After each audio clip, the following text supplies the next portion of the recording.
Good morning fifth class. आज आप लोगों की साइंस की क्लास है और लास्ट क्लास में हमने पढ़ा था मैटर। और हर चीज़ एक मैटर होती है। इंसान, आपके चीज़ें, आपका पेन, आपका घर, आपके पानी, आग, ये सब क्या है? ये सब मैटर होता है। ठीक है। और हर मैटर बनता है मॉलिक्यूल से और मॉलिक्यूल्स बनते हैं एटम्स से। ठीक है। तो ये जो चैप्टर है, चैप्टर नंबर 8, ये आपका चैप्टर है मॉलिक्यूल्स एंड एटम्स के ऊपर। तो हमने पढ़ा था कि मॉलिक्यूल्स क्या होते हैं और हमने पढ़ा था एटम्स क्या होते हैं। अब इनको हम थोड़ा और गहराई से पढ़ेंगे। So why does the shape of the tip of a crayon change when you colour a picture? ये एक सवाल है कि जब आप कोई कलर करते हो, कोई पिक्चर पे आप अपने जो क्रेयॉन होते हैं उससे अगर आप किसी पेपर पे कलर भरते हो तो उसका शेप क्यों बदल जाता है?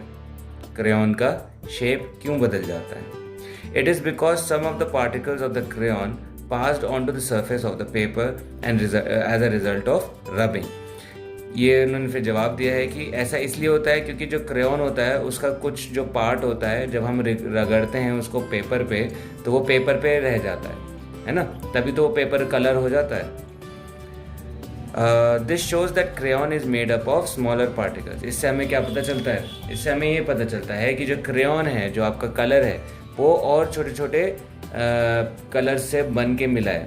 तो जब हम उसको रगड़ते पेपर पे तो वो छोटा छोटा थोड़ा थोड़ा थोड़ा थोड़ा आपका जो है वो टूटने लगता है। वो आपके पेपर पे आप रगड़ते हो तो उस पर उसका छोटे जो स्मॉलर पार्टिकल्स हैं वो पेपर पे ही रह जाते हैं। जैसे कि आपकी पेंसिल हो गई या कोई भी आप चीज़ ले लो, हर चीज़ जो है वो धीरे धीरे धीरे धीरे ख़त्म हो जाती है क्योंकि वो और छोटी चीज़ों से और छोटे पार्टिकल्स से बनी हुई है। These particles we see are not smaller particles of a substance. In fact, all substances are made up of tiny particles that cannot be seen with our naked eye. These particles are called atoms or molecules. तो हमारे हर matter, जैसे कि मैंने आपको बताया, हर matter एक छोटे tiny किसको कहते हैं? बहुत छोटे पार्टिकल से बनी होती है जो हम नेकेड आई से नहीं देख सकते, जो हम अपनी आँखों से नहीं देख सकते, माइक्रोस्कोप के बिना नहीं देख सकते, इसलिए उसको नेकेड आई बोलते हैं। These particles are called atoms and molecules. तो इन पार्टिकल्स को हम क्या कहते हैं? एटम्स और molecules. An atom is the smallest particle of substance which can not be broken by any chemical means. तो एटम वो सबसे छोटा सब्सटेंस है, वो सबसे छोटा पार्टिकल है जो जिसको और छोटा नहीं किया जा सकता, जिसको और नहीं तोड़ा जा सकता। चाहे आप उसमें कितना ही केमिकल मिला लो, कितना ही उसको केमिकल रिएक्शन दे दो, वो नहीं टूटेगा। ठीक है।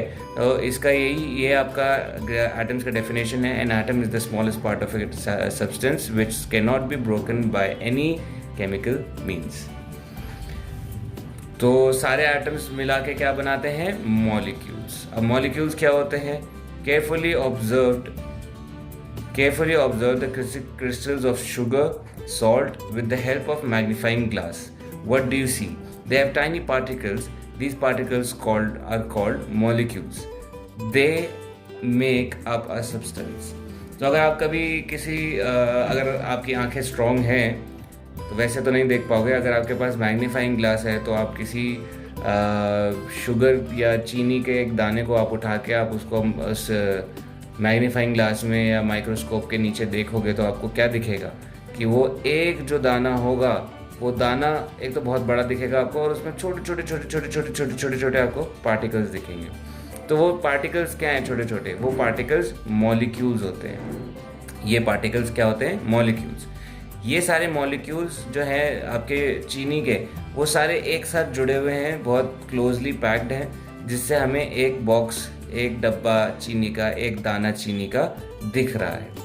ठीक है। बहुत सारे छोटे छोटे पार्टिकल्स मिलके ये एक दाना चीनी का बनाते हैं। All molecules of substance are alike. मतलब अगर चीनी का दाना है तो उसमें जो मॉलिक्यूल्स होंगे वो सारे चीनी के होंगे, है ना?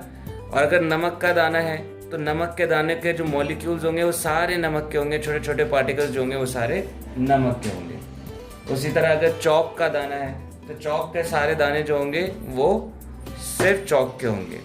ठीक है। अब ऐसे भी कई पार्टिकल्स होते हैं, ऐसी कोई चीज़ें होंगी जो सिर्फ एक तरह के मॉलिक्यूल से नहीं बनी होंगी। हो सकता है उसमें 2-3 तरह के मॉलिक्यूल्स हों। ठीक है। अब ज़रूरी नहीं है चौक है, चौक के अंदर सिर्फ चौक के ही पार्टिकल्स मिलेंगे, ठीक है।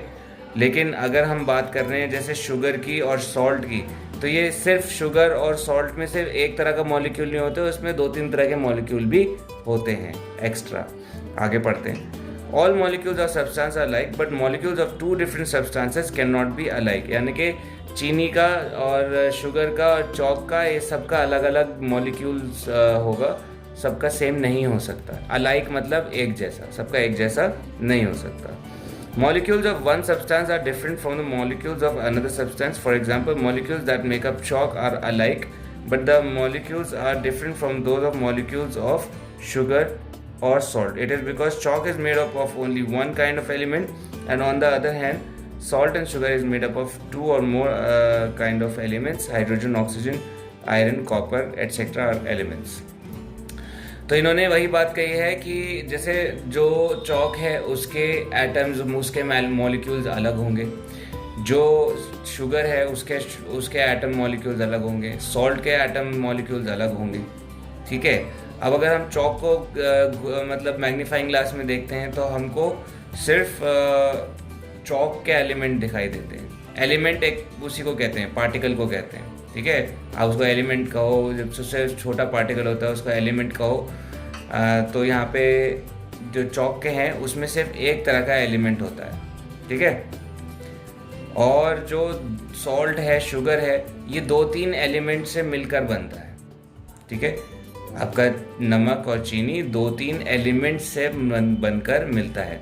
अब देखो एलिमेंट का मतलब क्या होता है कि जिस पार्टिकल से चीनी बनी है, ठीक है, मान लो हाइड्रोजन से बनी है चीनी, तो वो जो पार्टिकल है, जो हाइड्रोजन है, उसे एलिमेंट कहते हैं कि ये जो है ये चीज़ हाइड्रोजन से बनी है। देखो तो वो एलिमेंट किस एलिमेंट से बनी है? हाइड्रोजन से बनी है, ठीक है।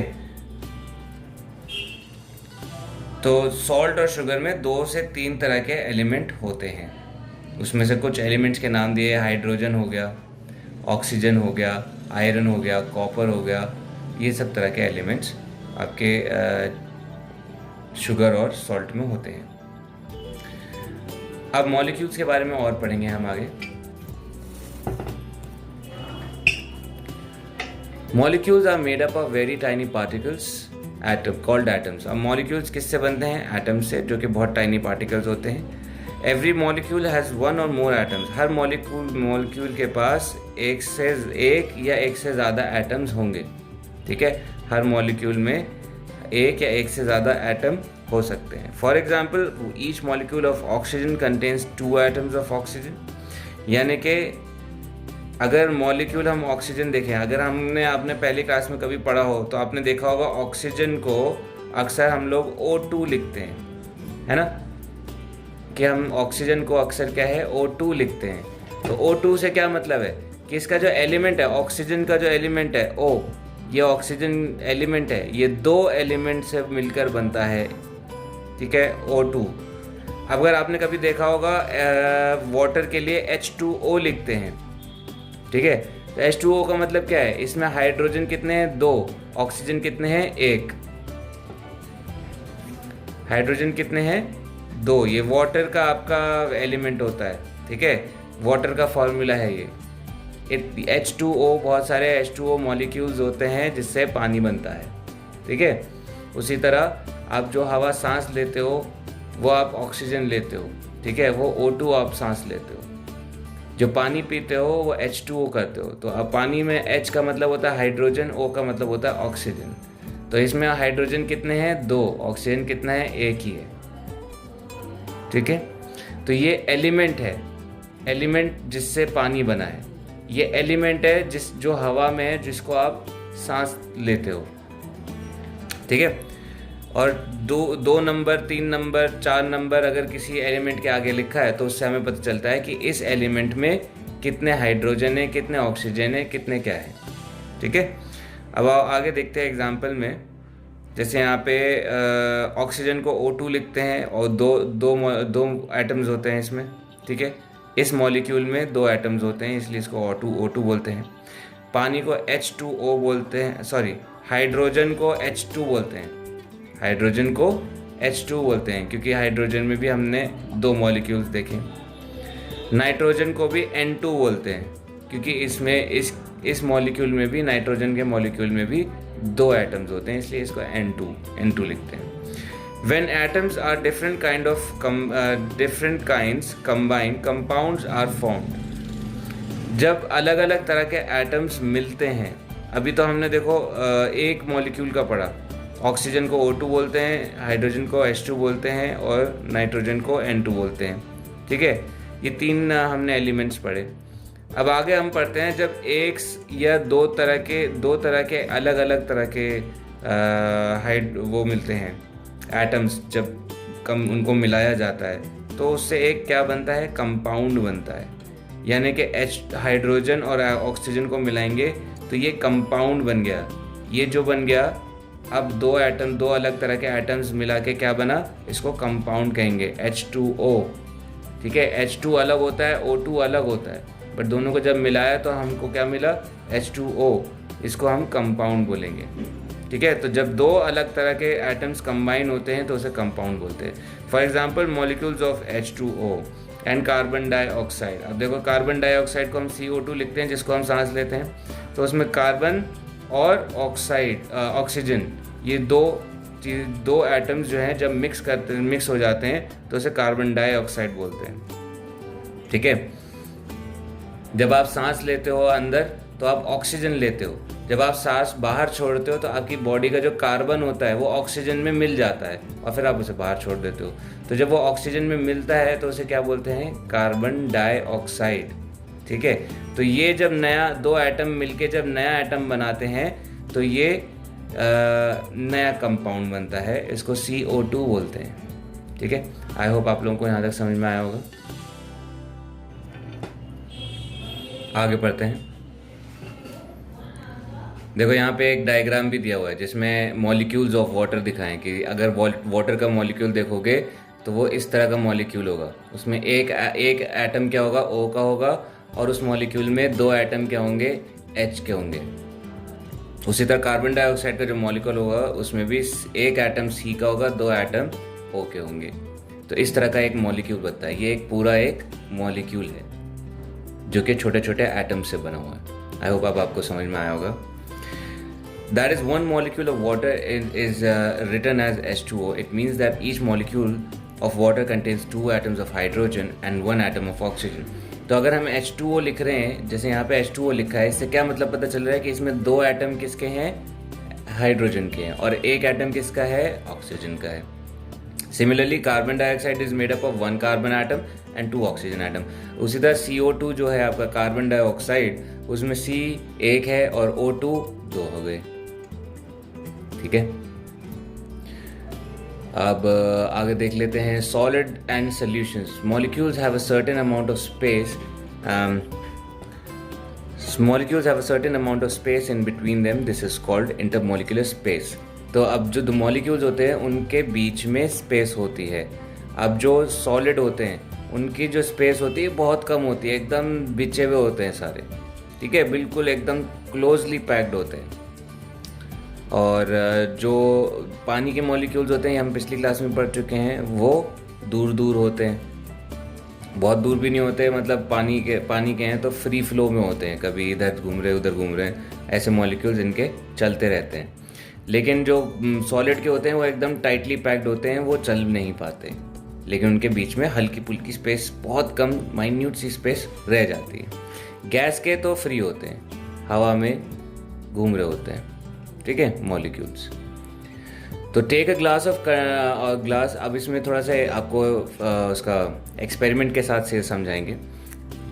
Take a glass containing water. एक ग्लास लो, उसमें पानी डालो, mark its level with a marker, add a spoonful of salt to it. The salt will dissolve in water. Look at the level of water. You will find that the level remains the same. This is because salt particles occupy the intermolecular spaces between the water molecules. The mixture of salt and water is called a salt solution. The liquid in which a solid dissolves is called a solvent. The solid which is dissolved in the liquid is called solute. A homogeneous mixture of a solute in a solvent is called solution. तो ये इन्होंने example के तौर पे समझाया है कि आप एक पानी ग्लास का पानी लो, उसमें आप 1 चम्मच नमक घुमा दो। अब आप उसको धूप में भी डाल के देखोगे तो भी आपको नमक बहुत मुश्किल से दिखेगा। क्यों? क्योंकि जो ये स्पेस है पानी के बीच में, मॉलिक्यूल्स का स्पेस है, पानी के बीच में जो छोटे छोटे मॉलिक्यूल्स का स्पेस होता है, वो स्पेस जो कि इंटरमॉलिक्यूलर स्पेस होता है, वो स्पेस हमारा नमक घेर लेता है। बहुत छोटा छोटा होता है नमक का दाना, तो वो इंटरमॉलिक्यूलर स्पेस को घेर लेता है, तो जिसकी वजह से वो हमको दिखाई नहीं देता। ठीक है। अब ये जो हमारा जो पानी का जो घोल है, जो हमने पानी और नमक को मिला के बनाया है, वो नमकीन पानी, इसको सॉल्ट सॉल्यूशन बोलते हैं। क्या बोलते हैं इसको इंग्लिश में? Salt solution. जिस पानी में हमने सॉलिड को डिसॉल्व किया है, यानी कि जिस पानी में सॉलिड क्या था, यहाँ पे नमक था, नमक सॉलिड था, पानी तो नहीं था, ना ही हवा है। नमक क्या आता है? सॉलिड में आता है। तो जिस पानी में हमने सॉलिड को डिसॉल्व किया है, डिसॉल्व करना क्या होता है? घोलना, घुल जाना, घुला देना। तो हमने जिसको घोला है, जिस पानी में सॉलिड को घोला है, उसको सॉल्वेंट कहते हैं। इस पानी को क्या बोलेंगे? सॉल्वेंट बोलेंगे। उसी तरह अगर हमने इसको मान लीजिए पेप्सी में घोला होता, तो पेप्सी क्या हो जाता? हमारा सॉल्वेंट हो जाता। लेकिन यहाँ पे हमने पानी में घोला है, तो पानी क्या हो गया? हमारा सॉल्वेंट। जिस सॉलिड को हमने घोला है, उसको हम सोल्यूट बोलते हैं। तो यहाँ पे हमने नमक को घोला है, तो नमक जो सॉलिड है वो क्या है? हमारा सॉल्यूट। अगर यहाँ पे हम कोई और चीज़, चीनी घोलते या कोई और चीज़ घोलते, तो वो चीनी क्या हो जाती? सॉल्यूट। ठीक है। ये जो होमोजेनस मिक्सचर है, होमोजेनस मिक्सचर क्या होता है? जो एकदम घुल जाता है। क्या कहते हैं? जो आप देखने पे भी नहीं दिख रहा। अभी अगर आप इसी पानी में चीनी मिला दोगे तो आपको चीनी नीचे बैठी हुई दिख जाएगी, तो वो होमोजेनस नहीं हुई। तो होमोजेनस मिक्सचर जो होते हैं, जो बिल्कुल एकदम सेम हो जाते हैं और दिखेंगे भी नहीं आपको, उस मिक्सचर को होमोजेनस मिक्सचर कहते हैं। ठीक है। अ solute is a homogeneous mixture of a solute in a solvent. Solid का और पानी में, सॉलिड का लिक्विड में जो होमोजेनस मिक्सचर होता है, ऐसा मिक्सचर जो दिखे भी ना, जैसे सॉल्ट का हमने देखा, नमक को पानी में मिला के देखा, जो दिखा भी नहीं, इसको सॉल्यूशन बोलते हैं। क्या बोलते हैं? Solution. Many solids like sugar, salt, copper, sulfate dissolve in water to form their solutions. तो इन्होंने बताया कि काफ़ी शुगर हैं, जैसे शुगर हो गया, सॉल्ट हो गया, कॉपर सल्फेट हो गया, इन सबको आप पानी में घोलो तो वो एकदम परफेक्ट सोल्यूशन बना देते हैं। अलग से आपको सॉलिड गिरा हुआ नीचे नहीं दिखेगा। शुगर को भी कभी कभार आप तोड़ दो छोटे छोटे पीस में, और जब मिलाओगे तो फिर वो भी आपका होमोजेनस मिक्सचर बना देगा। The solution of a substance has uniform composition throughout. तो ये solution of substance क्या होता है? जो ये solution होगा ना, इसका अगर आप इसका आप मॉलिक्यूल्स चेक करोगे तो इनके सारे मॉलिक्यूल्स सेम होंगे, अलग अलग नहीं होंगे।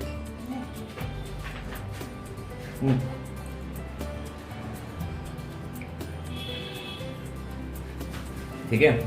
ऐसा नहीं होगा कि ऊपर कुछ और मॉलिक्यूल्स दिख रहे हैं, नीचे कुछ और मॉलिक्यूल्स दिख रहे हैं पानी के। अगर वो होमोजेनस मिक्सचर है, एकदम अच्छा मतलब परफेक्टली सॉल्व हो चुका है, तो वो ऊपर भी आपको वही मॉलिक्यूल्स दिखेंगे जो नीचे दिखेंगे।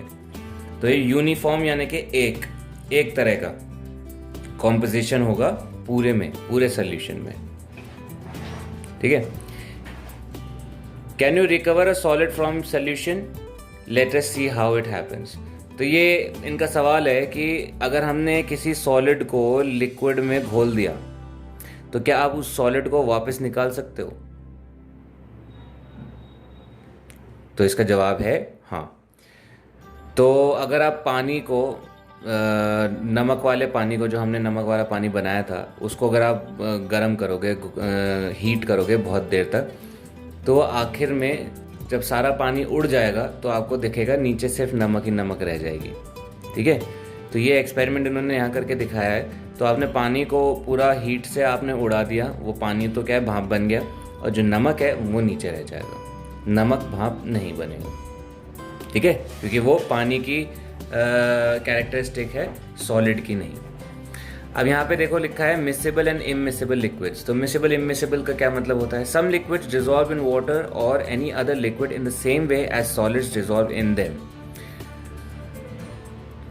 You can stir some glycerin or alcohol in a glass of water till it dissolves in it completely.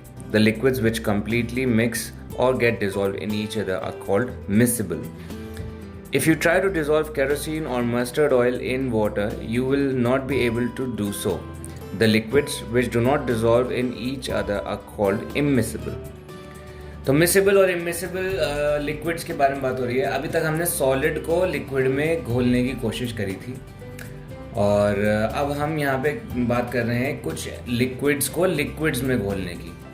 ठीक है, तो अगर आप कुछ ऐसे लिक्विड्स होते हैं जिनको आप पानी में घोलो तो वो बिल्कुल पानी और वो एकदम सेम कलर हो जाएगा। ठीक है, फॉर एग्ज़ाम्पल अगर आप पेप्सी को पानी में डाल दो, ठीक है, और या फिर आप ग्लिसरीन आता है एक, उसको पानी में घोल दो, तो वो क्या है, वो एकदम सेम हो जाएंगे। या तो वो पेप्सी मिलने के बाद वो पानी जो है आप उसको अलग नहीं कर सकते। ठीक है, अलग अलग नहीं देख पाओगे। तो पेप्सी को पानी में घोलोगे पूरा पानी काला हो जाएगा, उसको आप अलग नहीं कर सकते। उसी तरह ग्लिसरीन को आप पानी में घोल दो, पूरा पानी वाइट हो जाएगा, आप नहीं अलग कर सकते। आप दूध को पानी में मिक्स कर दो, आप नहीं अलग कर सकते। तो ये जो दो लिक्विड्स को जब हम एक साथ घोल देते हैं तो वो जब एकदम मिक्स हो जाते हैं, कम्प्लीटली मिक्स हो जाते हैं कि आप उन्हें अलग ना कर सको, तो उन्हें मिसिबल कहते हैं। क्या बोलते हैं? मिसिबल। बट कुछ लिक्विड्स ऐसे भी होते हैं, जैसे अगर आप तेल को पानी में डालने की कोशिश करो, तेल ऊपर ही तैरता रहेगा, चाहे आप कितना ही उसको नीचे खींच लो, है ना। उसी तरह और भी बहुत तरह के, यहाँ पे केरोसिन ऑयल हो गया, मस्टर्ड ऑयल, किसी भी तरह का तेल आप ले लो, उसको आप पानी में घोलने की कोशिश करो, वो पानी में नहीं घुलेगा। पेट्रोल को आप पानी में घोलने की कोशिश करो, वो नहीं घुलेगा। ठीक है, तो जो लिक्विड आपस में नहीं घुलते हैं उन्हें इमिसिबल कहते हैं। सिंपल है। Some solids like camphor dissolve directly into the air, or liquids on heating turn into gas, and there are also liquids which become gas without heating or any other process. An example is liquid scent. If a solid is dissolved in water, it can be recovered by evaporating the water. अब यहाँ पे लिखा है कि कुछ solid ऐसे भी होते हैं जो सीधा हवा बन जाते हैं। ठीक है, अगर आप थोड़ा दिमाग लगा के सोचो, आपने देखा भी होगा अक्सर टॉयलेट्स में नेप्थलीन बॉल्स डली हुई होती है। ठीक है, तो वो पिघलती नहीं है। वो नेप्थलीन बॉल्स क्या है, वो हवा हो जाती हैं और हवा में एक अच्छी स्मेल छोड़ के जाती हैं। तो नेप्थलीन बॉल्स एक एग्जाम्पल है सॉलिड का, जो कि सीधा गैस में बदल जाती है, पानी में नहीं बदलती। और उसी तरह कुछ लिक्विड ऐसे होते हैं जो सीधा हवा में बदल जाते हैं, जैसे आपका परफ्यूम हो गया, आपका ये सब लिक्विड होता है जब आप हिलाते हो, और जब आप छिड़कते हो तो वो गैस बन जाता है। ठीक है, तो ऐसे इन काफ़ी चीज़ें होती हैं और भी। ठीक है, और इसमें लास्ट लिखा है कि सॉलिड को आप पानी में बदल सकते हो, मतलब सॉलिड को अगर आपने पानी में घोल दिया है तो आप उसको रिकवर कर सकते हो इवेपोरेशन की मदद से। इवेपोरेशन की मदद से यानी कि अगर आपको, जैसे मैंने अभी बताया था, नमक के पानी को अगर आप हीट करोगे, उसका पानी को पूरा भाप बना दोगे तो सिर्फ नमक रह जाएगा, तो आप सॉलिड को रिकवर कर पाओगे। ठीक है, यहाँ तक आपको समझ में आ गया। अब ये क्वेश्चन के इस चैप्टर के क्वेश्चन आंसर्स हम करेंगे। All substances are made up of very tiny particles called atoms. वैसे सब्सटेंसेस मॉलिक्यूल से बनते हैं, मॉलिक्यूल्स एटम से पूछते हैं, तो यहाँ पे सब्सटेंस पूछा है तो हम मॉलिक्यूल्स डालेंगे। Molecules of a substance are alike, different, not different, alike. Hydrogen, oxygen, copper are all elements. Molecules of hydrogen is written as H2. Molecules of carbon dioxide is written as CO2. Right, true or false? In solid wax and liquid wax, the molecules are arranged in the same way. False. Solid wax है तो उसके molecules थोड़े tightly packed होंगे, liquid wax है तो उसके molecules थोड़ा freely packed होंगे, free होंगे थोड़े से. Air contains many kinds of molecules. True. Air में, हवा में आपके हाइड्रोजन भी होती है, ऑक्सीजन भी होती है, नाइट्रोजन भी होती है, कार्बन डाइऑक्साइड होती है, और भी बहुत तरह के गैसेस होती हैं जो हमारी हवा में पाई जाती है। The molecules of milk and molecules of water are alike, false. पानी का मॉलिक्यूल्स अलग एलिमेंट से बनता है, H2O से बनता है, और मिल्क के मॉलिक्यूल्स अलग एलिमेंट से बनते हैं, ठीक है। As smoke spreads in air, its molecules take up the spaces between the molecules in the air. जब धुआं हवा में उड़ता है तो क्या आप उसे बहुत देर तक देख पाते हो? नहीं, वो हवा में घुल जाता है। कैसे घुल जाता है, क्यों घुल जाता है? क्योंकि जो हमारे हवा के जो मॉलिक्यूल्स हैं वो इतने दूर दूर है, उनके बीच में स्पेस इतनी सारी है कि वो जो धुआं है वो उस स्पेस को घेर लेता है। तभी तो जब जिस कमरे में ज़्यादा धुआं हो जाता है वो कमरा भारी लगने लगता है, वो वहाँ की हवा भारी लगने लगती है। क्यों? क्योंकि वो जो स्पेस था वो सब जो है उस धुएं से भर गया है ना। और जब ज़्यादा ही भर जाता है धुआं तो फिर वो धुआं दिखने भी लगता है, ठीक है। तो यहाँ पे इन्होंने जो बात कही है ये सही कही है। In solid butter the molecules are closer together than when the butter has melted. Of course ये बात है, जब सॉलिड होगा बटर तो मॉलिक्यूल्स जो हैं वो एक पास साथ जुड़े हुए होंगे, तभी तो वो सॉलिड है। और अगर जब हम उसे पिघला देंगे तो वो जो मॉलिक्यूल्स हैं वो फ्री हो जाएंगे थोड़ा थोड़ा। तो हीट करने से मॉलिक्यूल्स जो होते हैं फ्री हो जाते हैं। तो ये ट्रू है ये। Match the following. A particle is made up of molecules of salt, are alike, are immiscible, are different, tiny smallest part, molecule tiny piece, a particle of salt। पहले हम इसको करते हैं इस तरह से जो समझ में आ रहे हो, फिर बाद में देखा जाता है। A particle of salt is made up of molecules of salt। तो particle of salt किससे बना होगा? मॉलिक्यूल्स से बना होगा सॉल्ट के। All molecules of substance, एक सब्सटेंस के सारे मॉलिक्यूल्स क्या होते हैं? अलाइक होते हैं, एक जैसे होते हैं। Molecules of chalk and sand are different. Chalk के मॉलिक्यूल्स अलग होंगे और सैंड के मॉलिक्यूल्स अलग होंगे। केरोसिन और वाटर इमिसिबल है, यानी कि घुल नहीं सकते, ये हमें पता है, ठीक है। अब रह गया आपका a molecule is a tiny piece smallest particle of the substance. तो सब्सटेंस का सबसे छोटा पार्टिकल क्या होता है? मॉलिक्यूल होता है। और पार्टिकल क्या होता है? आपका पार्टिकल होता है अ टाइनी पीस, ठीक है। तो ये आपके क्वेश्चन आंसर्स हो गए। अब आपको ये इस चैप्टर के क्वेश्चन आंसर ये आपके ABC क्वेश्चंस हो गए। अब बाकी D और E के आपको फ़ोटो भेजी जाएगी। इसके अलावा अगर आपको कोई डाउट होगा तो आप फ़ोन करके या व्हाट्सएप पे आप पूछ सकते हैं। आई होप आपको ये क्लास समझ में आई होगी। Thank you.